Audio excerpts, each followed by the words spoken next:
Shalom Bapak Ibu yang terkasih dalam Tuhan. Mari kita bersama membuka satu bagian firman Tuhan di dalam Lukas pasal yang ke-19. Lukas pasal yang ke-19 ini merupakan kisah Sakeus. Saya ingin kita hanya baca satu ayat saja di bagian akhir, ya, di ayat yang ke-10. Ya. Tema kita tentang Yesus, anak manusia. Alkitab berkata demikian, sebab anak manusia datang untuk mencari dan menyelamatkan yang hilang. Anak manusia datang untuk mencari dan menyelamatkan yang hilang. Bapak Ibu jemaat terkasih dalam Tuhan, kita tahu Tuhan Yesus itu punya banyak sekali gelar, ya, dan sebenarnya gelar-gelar yang Tuhan Yesus punya itu gelar yang besar sebenarnya, yang megah, yang mulia, begitu ya. Misalnya anak Allah, juru selamat, Mesias, Raja, dan masih banyak lagi. Nah, ini gelar-gelar yang besar, megah, mewah, begitu ya, mulia. Tetapi menarik sekali, kalau kita membaca di dalam Alkitab, Tuhan Yesus itu lebih suka dan lebih banyak memakai gelar anak manusia sebenarnya, untuk menunjuk siapa dirinya. Kurang lebih ada 80 kali muncul di seluruh Injil, diucapkan dari mulut Yesus sendiri. Di Matius ada 32 kali, Markus 15, Lukas 26, salah satu yang kita baca, dan di Yohanes itu ada 12 kali. Menarik sekali. Nah, dari pemahaman ini saya menarik satu kebenaran, Bapak Ibu Saudara. Mari kita belajar rendah hati dari juru selamat kita Tuhan Yesus. Kalau Tuhan Yesus saja menyebut dirinya anak manusia, padahal dia punya begitu banyak nama dan gelar yang jauh lebih besar, marilah kita belajar merendahkan hati seperti Tuhan Yesus. Khususnya di hadapan orang-orang yang kedudukannya di mata dunia itu dianggap lebih rendah daripada kita.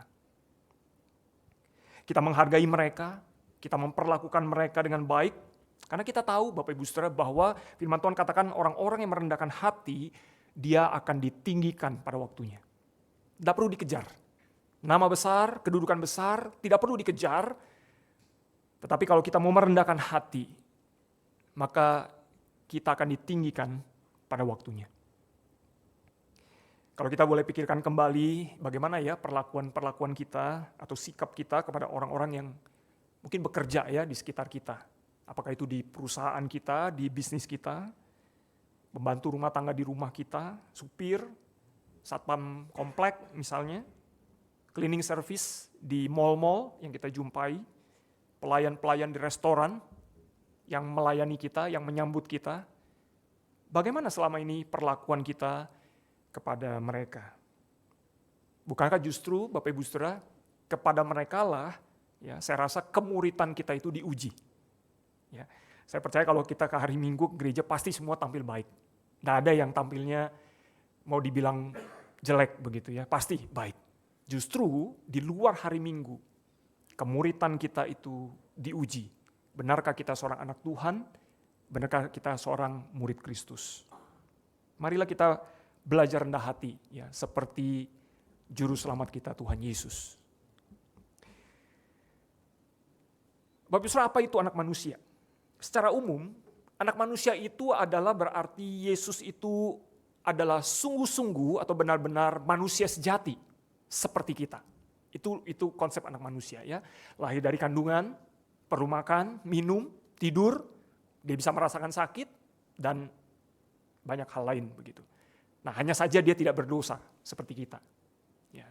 Nah, inilah pengertian umum tentang anak manusia, berbicara kemanusiaan atau natur kemanusiaan daripada Tuhan Yesus. Tapi kita bertanya-tanya Bapak Ibu Saudara, siapa sih yang bukan anak manusia? Begitu ya. bukankah kita semua juga adalah anak manusia? Maka sebenarnya kita perlu memahami di dalam diri Tuhan Yesus, pemahaman anak manusia itu sebenarnya bukan sekedar menunjuk kepada kemanusiaannya. Tetapi ada kaitannya pasti dengan naturnya yang lain, yaitu keilahiannya. Nah, inilah akan kita lihat dari ayat yang kita baca. Kira-kira kita melihat ada 2 poin yang akan saya bagikan. Bapak Ibu, yang pertama, kalau kita membaca di sini, Tuhan Yesus berkata, anak manusia itu datang, dikatakan. Nah, bagaimana kita melihat konsep kemanusiaan Tuhan Yesus itu di dalam keilahiannya? Karena jelas Yesus berbeda dengan kita, ya. Itu harus kita akui. Kita manusia saja, tetapi Yesus dia adalah Allah dan juga manusia. Nah, pertanyaannya adalah anak manusia itu datang dari mana? Itu pertanyaannya. Ya, ketika Tuhan Yesus berkata anak manusia itu datang, pertanyaan datang dari mana? Apakah Tuhan Yesus sedang berbicara dia berasal dari Bethlehem, kota kelahirannya? Anak manusia datang dari mana? Dari kota kelahiran, dari Bethlehem. Apakah itu maksudnya? Apakah yang dia maksud itu anak manusia itu datang, maksudnya datang barusan dari Galilea, menyusuri sungai Yordan, menuju kota Yeriko, mampir sebelum dia ke Yerusalem? Apakah maksudnya dia ingin berkata anak manusia itu datang dari Galilea? Apakah itu?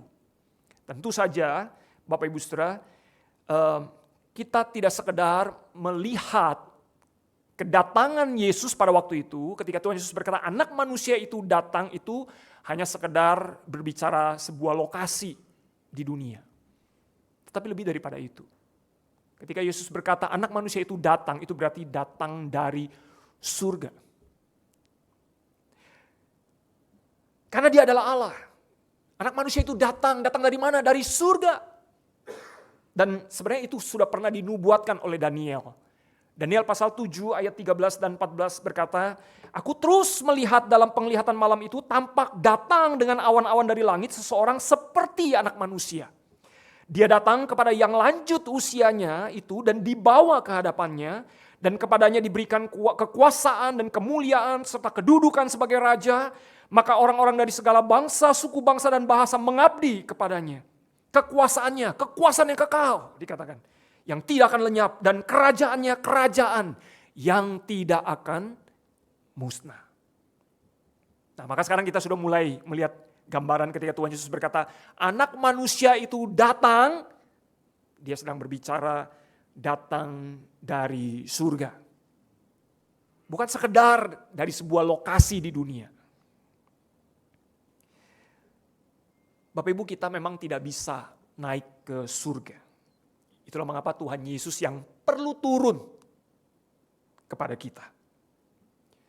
Dan datangnya Tuhan Yesus dari surga adalah bukti Allah itu peduli sebenarnya dengan hidup kita. Anak manusia itu datang dari surga, berarti dia peduli sekali dengan hidup manusia. Kalau Tuhan Yesus saja, Bapak Ibu Saudara, mau meninggalkan tempat yang paling indah, paling mulia, paling nyaman, kan itu kan ya konsep surga kita kan ya. Tempat yang paling indah, paling mulia, paling nyaman, terbebas dari segala penyakit, dosa dan seterusnya.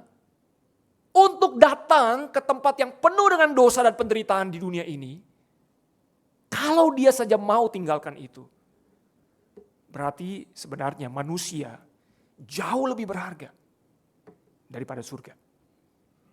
Bagi Allah, bagi Tuhan kita Yesus Kristus, manusia itu jauh lebih berharga daripada surga. Sehingga dia rela meninggalkan dan turun datang ke tempat yang kita tinggali hari ini.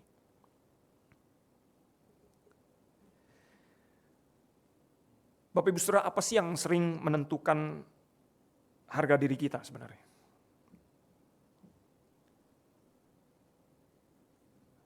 Kadang kita ditentukan ya harga diri kita itu dari kita punya atau tidak punya. Ya, bagi dunia seperti itu ya. Kita berhasil atau kita gagal. Kita diterima atau kita ditolak. Jadi kita sering sekali Bapak Ibu Saudara menghakimi diri kita sendiri dengan standar dunia. Kita sering menghakimi diri kita sendiri berdasarkan apa yang orang lain pikir tentang kita atau apa yang kita pikir tentang diri kita sendiri. Bukan apa yang Tuhan pikir tentang kita. Bukan apa yang firman Tuhan, kebenaran Allah bicara tentang kita. Tapi kita seringkali disetir, dikendalikan oleh apa yang orang pikir tentang kita atau apa yang kita pikir tentang diri kita sendiri. Betapa melelahkan sekali hidup seperti itu.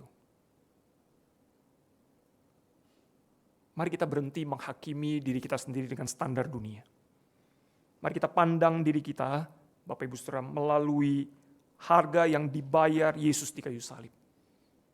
Betapa berharganya kita di mata Allah. Dunia mungkin tidak memandang kita berharga. Tapi percayalah, Allah sangat-sangat memandang kita berharga. Itu kenapa dia mau tinggalkan surga yang mulia itu. Datang ke dalam dunia, tinggal bersama dengan kita. Hidup memahami pergumulan manusia. Tim Keller pernah berkata, satu-satunya orang yang berani membangunkan sang raja jam 3 pagi hanya untuk minta segelas air, itu hanyalah seorang anak. Dan kita, Bapak Ibu Saudara, punya akses itu sebenarnya hari ini. Kita adalah anak-anak Tuhan. Anak manusia itu datang. Memahami kita. Kita punya akses itu. Membangunkan sang raja. Kita bisa berdoa kapanpun, dimanapun, dalam kondisi bagaimanapun. Tuhan selalu siap menerima kita, mendengar kita. Dan dia betapa rindu memberkati hidup kita, menghibur kita, menguatkan kita. Tim Keller juga pernah berkata Tuhan Yesus kehilangan status anak yang layak diterimanya. Bahkan dia disebut terkutuk karena tersalib di kayu salib. Dia bahkan, firman Tuhan katakan, dia disebut orang berdosa karena kita. Sehingga apa? Kita mendapatkan status anak yang tidak layak kita terima. Oh, betapa kita berharga Bapak Ibu Saudara. Anak manusia itu datang karena kita tidak bisa naik ke surga. Maka dia yang datang kepada kita. Bapak Ibu Saudara, kalau bagi Tuhan Yesus manusia itu lebih berharga daripada kemegahan surga, pertanyaannya adalah bagaimana dengan kita sendiri? Kita harus jujur, seringkali kita lebih mencintai fasilitas, ya, harta, kuasa, status, kenyamanan, daripada jiwa-jiwa di sekitar kita. Kita seringkali mengorbankan orang-orang demi barang kesenangan kita. Padahal Tuhan Yesus mengorbankan segalanya demi manusia, demi orang, demi manusia. Mari Bapak Ibu Saudara, kita belajar seperti Tuhan Yesus. Mari kita perbaiki hubungan-hubungan kita yang rusak dengan orang. Mari kita mengutamakan hati sesama kita di atas keuntungan materi. Atau memenangkan argumen-argumen. Apakah itu di dalam keluarga, ya, bertengkar misalnya, suami istri, anak orang tua, mertua menantu. Mari kita memenangkan hati sesama kita di atas memenangkan argumen atau keuntungan materi. Karena apa? Karena Tuhan Yesus sendiri melihat manusia jauh lebih berharga daripada kemegahan surga. Anak manusia itu datang, tinggalkan surga kepada kita. Yang pertama Bapak Ibu Saudara, anak manusia itu datang. Dia melihat kita berharga, dia mengasihi kita. Nah, pertanyaannya adalah apakah kita juga demikian? Anak manusia itu datang, yang kedua adalah untuk mencari dan menyelamatkan yang hilang. Tuhan Yesus datang dengan satu tujuan, mencari dan menyelamatkan yang hilang. Kita melihat ini merupakan inisiatif daripada Allah. Allah tahu bahwa manusia tidak akan mencari dia. Maka Allah yang mencari manusia. Yesus adalah anak manusia yang tidak bercacat, tidak berdosa. Dan ini merupakan syarat utama penebusan. Kurban itu harus sempurna, kudus, dan tak bercacat. Dan Yesus memenuhi kualifikasi itu. Karena dia lahir di dalam kandungan anak darah, dikandung dari Roh Kudus. Dia tidak berdosa, sehingga dia bisa menggantikan kita di kayu salib. Tuhan Yesus memenangkan pertempuran yang gak bisa kita menangkan, Bapak Ibu Saudara. Tuhan Yesus memikul dosa yang gak bisa kita pikul. Tuhan Yesus menanggung murka Allah yang gak bisa kita tanggung. Tuhan Yesus melakukan seluruh tuntutan hukum Taurat yang gak bisa kita penuhi. Tuhan Yesus mati di kayu salib menggantikan kita. Mengalami kesengsaraan demi kesengsaraan, supaya kita tidak perlu mengalaminya. Semua dilakukan Tuhan Yesus di kayu salib bagi Bapak Ibu Saudara dan saya. Sebagai anak manusia, itulah kenapa dia harus jadi manusia. Supaya dia bisa menggantikan posisi kita di kayu salib. Dan tentu saja dia menjadi anak manusia supaya dia menjadi wakil kita di hadapan Bapa. Bapak Ibu Saudara, tanpa Kristus, tanpa Tuhan Yesus menjadi anak manusia, kita tidak punya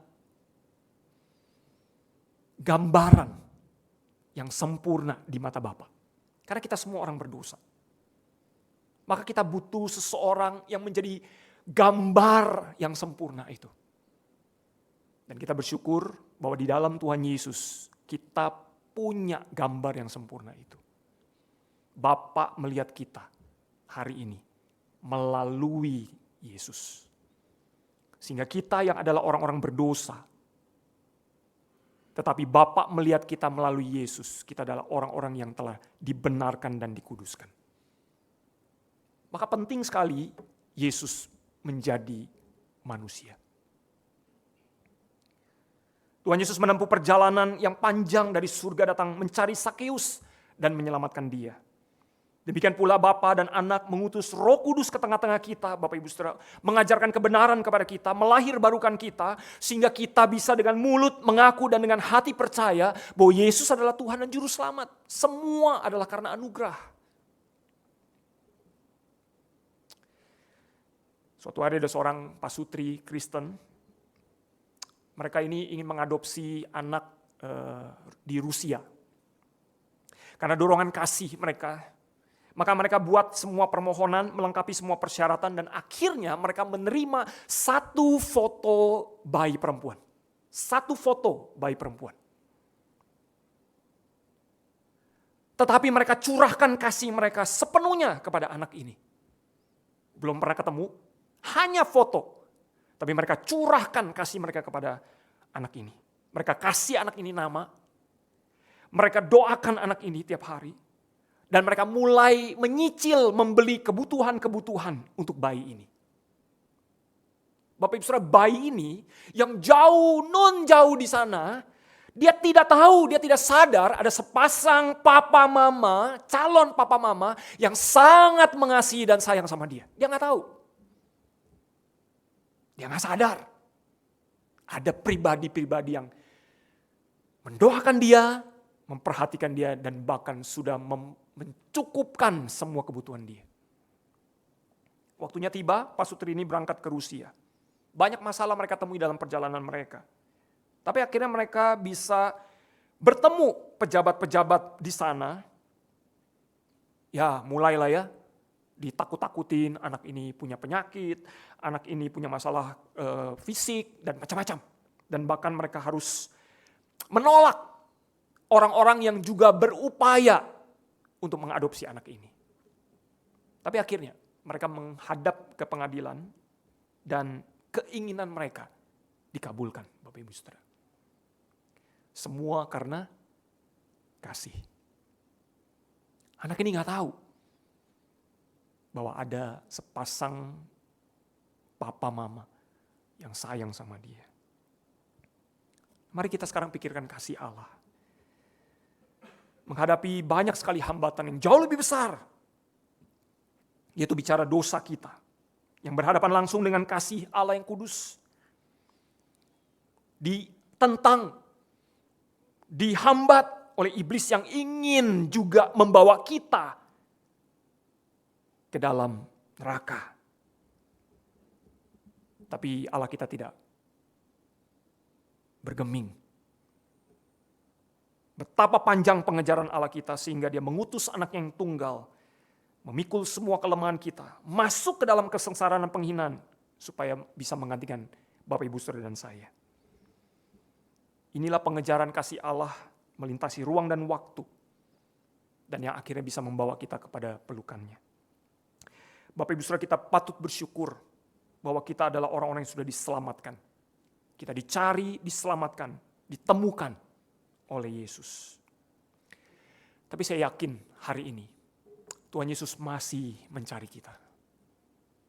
Ya, tanda kutip ya, masih mencari kita, orang-orang percaya, anak-anaknya. Kenapa Tuhan masih mencari kita, Bapak, Ibu, Saudara?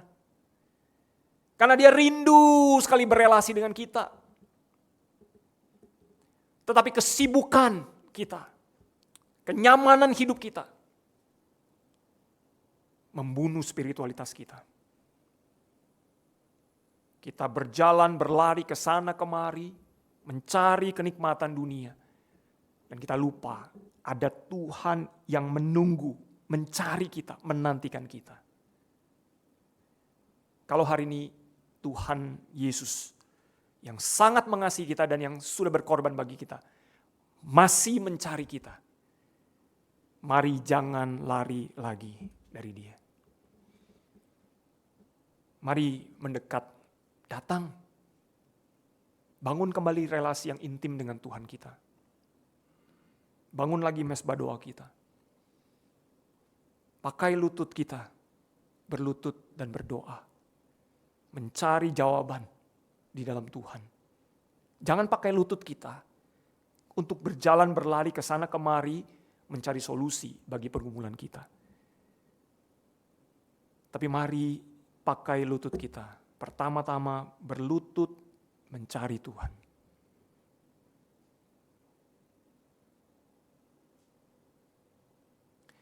Doa itu seharusnya menjadi the first priority. Jangan jadi the last resort. Ya, harus jadi prioritas utama, bukan jadi peristirahatan terakhir. Doa. Ya. Doa jadikan prioritas utama, bukan tempat berlindung yang terakhir. Mari kita bergumul di dalam firman Tuhan, dalam saat-saat teduh kita. Tuhan menanti kita. Tuhan mencari kita. Kemanakah kita pergi hari ini? Jangan lari lagi. Datang kepada Tuhan. Tuhan sudah menyelamatkan kita. Jangan berdiam diri lagi. Mari kita mengerjakan keselamatan kita dengan takut dan gentar. Pengorbanan yang Tuhan berikan itu begitu besar. Dia tinggalkan surga. Dia datang ke dalam dunia. Dia mati di kayu salib menggantikan Bapak, Ibu, Saudara, dan saya. Pengorbanan yang Allah berikan itu segala-galanya. Supaya kita mendapatkan keselamatan sepenuhnya. Mari kita kerjakan keselamatan kita dengan takut dan gentar. Mari kita tinggalkan dosa kita. Mari kita hidup di dalam kekudusan. Mari kita melayani Dia. Mari kita penuhi panggilannya. Mari kita lakukan perintah-perintahnya. Mari kita laksanakan amanat agungnya. Kabarkan Injilnya. Dimanapun kita berada. Yesus sudah menyelamatkan kita. Jangan berdiam diri lagi. Mari kita tundukkan kepala kita berdoa.